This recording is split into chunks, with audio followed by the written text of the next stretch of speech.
आज की क्लास में हम बात करने वाले हैं आज रेफरेंस मेन्यू में। तो एडिंग रेफरेंस और दूसरा मैं आपको बताऊंगा using foot note and and note, creating automatic table of contents. ये तीन टॉपिक हम देखने वाले हैं। तो पहले बता देता हूँ एडिंग रेफरेंस में हम क्या करने वाले हैं। तो एडिंग रेफरेंस में हम बाइब्लियोग्राफी लेने वाले हैं।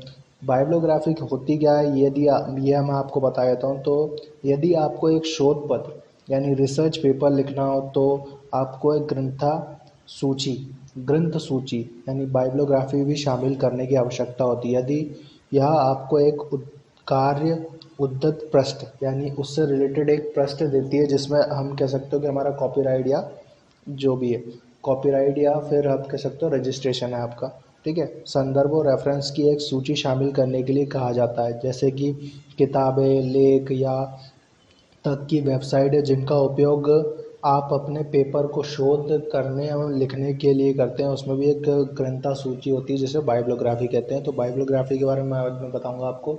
तो सबसे पहले आपको करना क्या है, सबसे पहले आपको क्या करना है, एक रेफरेंस मेन्यू में जाना है, ठीक है। तो रेफरेंस मेन्यू में जाएंगे तो रेफरेंस मेन्यू में कुछ इस तरीके से, ठीक है। यहाँ पर आपको मिलेगा बाइब्लियोग्राफी, ठीक है। तो आपको करना क्या है, यहाँ पे क्लिक करना है और यहाँ से क्लिक करने के बाद आप यहाँ पे बोलेंगे इंसर्ट बाइब्लियोग्राफी। देखिए अभी खाली है इसलिए आपको कुछ नहीं दिखाई दे रहा है, ठीक है। तो ये जो रहेगी कि भाई यहाँ से हम इंसर्ट करवा सकते हैं, लेकिन आप इसको यहाँ से मैनेज कहाँ से करोगे। तो मैनेज करने के लिए आप क्या करोगे, यहाँ पर आपको मिलेगा इंसर्ट, ठीक है, इंसर्ट कैप्शन। तो यहाँ पर आप बोलेंगे add new source.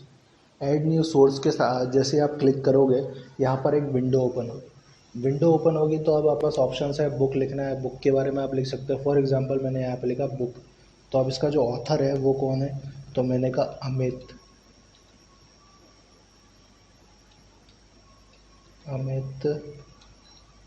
Verma,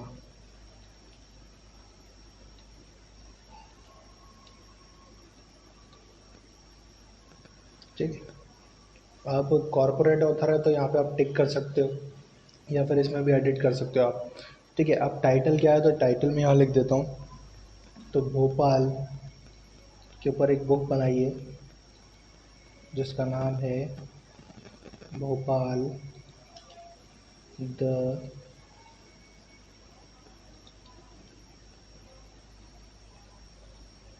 city of lakhs, ठीक है। तो ये मैंने टाइटल दे दिया। अब किस ईयर में बनी, तो मैंने कहा 2016 में, ठीक है। सिटी कहाँ पर ये बनी है, तो मैंने कहा भोपाल में हमने मतलब राइट की गई।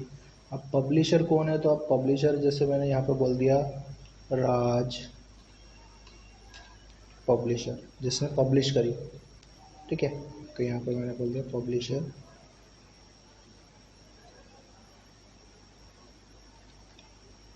ठीक है। अब इसके बाद शो ऑल बायोग्राफी फील्ड्स। तो यहाँ पर अगर जैसे आप शो करवाओगे तो ये बहुत सारी चीज़ें भी दिखाएगा आपको, ठीक है। लेकिन मैं अभी क्या कर रहा हूँ, आपको मेन फील्ड जो फील्ड्स हैं वो फिल करके दिखा दे रहा हूँ। बाकी आप चाहो तो ये भी आप फिल कर सकते हो आराम से, इसमें कोई दिक्कत नहीं आएगी आप लोगों को, ठीक है। तो मैं यहाँ से टिक हटा दे रहा हूँ। उसके बाद मैंने यहाँ पे बोला इसको ओके, ठीक है। तो ओके करके जैसे मैंने देखो मेरा डॉक्यूमेंट जहाँ पर ख़त्म होगा, जैसे मैं इसको इंसर्ट करूँगा एक शॉर्ट चीज़ तो मेरे पास आ गई वर्मा 2016, ठीक है। अब मैं चाहता हूँ कि ये जो मेरी बायोग्राफी है वो उसको इंसर्ट करें। तो इंसर्ट करने के लिए आप किस टाइप से आपको देखनी है, तो ये से आपके पास तीन ऑप्शन है। तो मैं फर्स्ट वाला चूज़ कर लेता हूँ। फर्स्ट वाला चूज़ किया तो उसके अकॉर्डिंग ये दिखाई दे रही है वर्मा ए, यानी अमित का ए लिया इसने 2016। Bhopal the city of lakhs कहाँ छपी, तो मैंने कहा भोपाल में, कौन ने, राज पब्लिशर। तो ये रेफरेंस मेन्यू में मैंने आपको पहली चीज़ बता दी कि हाँ रेफरेंस मेन्यू से आप ये कर सकते हो। अब दूसरा जो लास्ट वाला हमने ऑप्शन देखा creating automatic table of content, तो ये भी इसी पर होगा, ठीक है। इसी मेन्यू में होगा, रेफरेंस मेन्यू में। मैं नई फाइल ले लेता हूँ। यहाँ पे एक नई फाइल ले ली मैंने और मैंने क्या करा यहाँ पर इस पेज को खाली छोड़ दिया। तो मैं कंट्रोल के साथ एंटर करके सेकंड पेज पे आ गया। अब खाली क्यों छोड़ रहा हूँ आपको 2 मिनट में समझ में आ जाएगा। तो सिंपली आपको करना क्या है, यहाँ पे टेबल ऑफ कंटेंट का यूज़ करना है। तो मैं यहाँ पे ले लेगा फर्स्ट हेडिंग, तो मैंने यहाँ पे दे दिया, इसको नाम दे दिया यूनिट 1, ठीक है।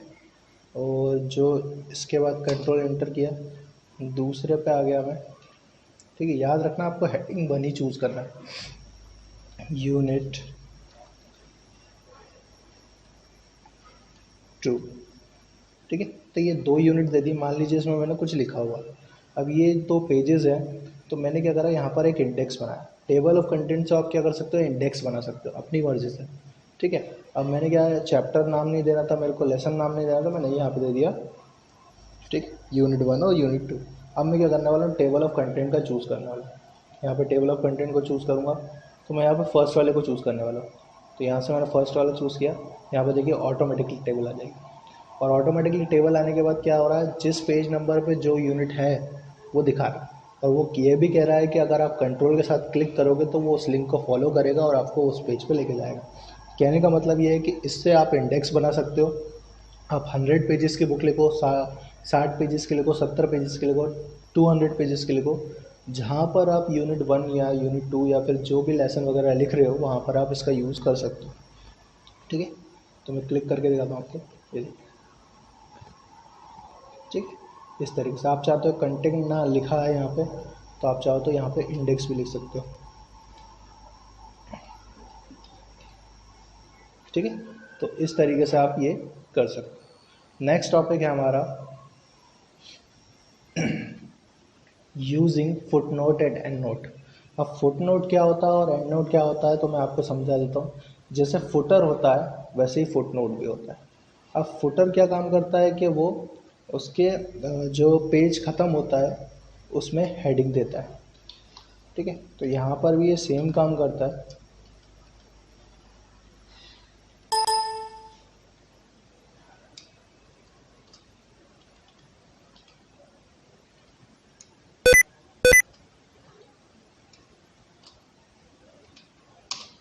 ठीक है, तो ये क्या करने वाला हूँ मैं, यहाँ पे फुट नोट चूज़ करने वाला हूँ पहले। तो फुट नोट भी आपको रेफरेंस मेन्यू में मिलेगा। तो यहाँ पे लिखा हुआ है इंसर्ट फुट नोट, मैंने क्लिक किया।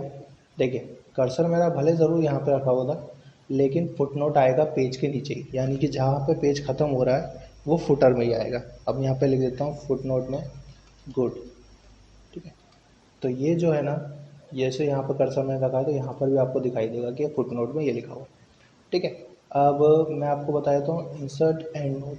तो एंड नोट क्या होता है, जहाँ पे जैसे मान लीजिए पैराग्राफ ख़त्म हो रहा है, मैंने यहाँ पे एक इंसर्ट एंड नोट दे दिया, गुड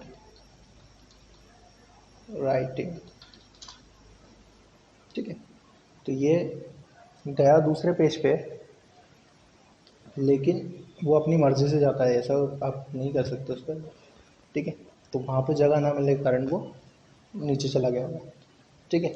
तो यहाँ पर आपको देखा गुड राइटिंग लिखा है। तो अब इंसर्ट एंड नोट और फुट नोट करते क्या है वो मैं आपको समझा देता हूँ। तो यहाँ पर इंसर्ट एंड नोट और फुट नोट आपने करके देख लिया कि भाई ये है क्या, ठीक है। अब मैं आपको बताता हूँ फुट नोट और एंड नोट करते क्या है।